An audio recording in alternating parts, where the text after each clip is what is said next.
Emor, say. Leviticus 21 verse 1 to 24 verse 23. Leviticus chapter 21. Moshe was commanded what to say by Elohim in case of death of family members of the Kohanim. They were allowed to bury only family nearest to them, for they are set apart to God and bring the fire offerings. Themselves they do not defile in any way. No pagan cutting of hair, beard, or flesh is okay. Because the union of marriage is sacred, maidens for the priests are accepted, and so their offspring can be dedicated. Priestly offspring, with any physical limitation, does not approach veil or altar on behalf of the nation, but may eat of all dedicated food to satisfaction. Leviticus chapter 22. The offerings of Israel the priests should revere, and have no uncleanness when they draw near. When in any way unclean they do not eat. Only after washing and sunset they can enjoy the meat. What was torn or had died, they don't get defiled thereby.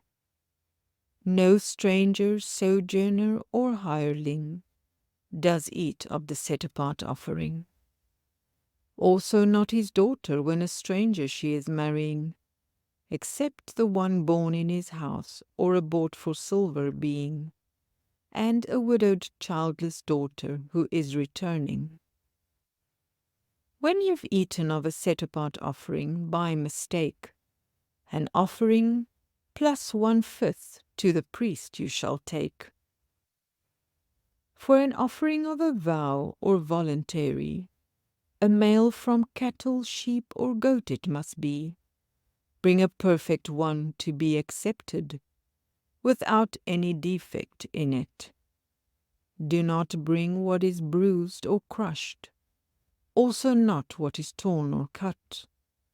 However, a bull or lamb with a deformed limb can be brought for a voluntary offering. A cow or sheep do not slay with its young on the same day. The young will also remain with its mother at least to the 7th day. Remember, for Thanksgiving you eat all on the same day. Guard his charge, let not the name of the Holy One be profaned. Leviticus chapter 23.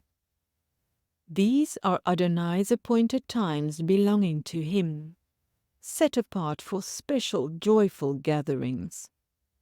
Remember the Shabbat every 7th day of the week, for rest and refreshing, and with him to meet.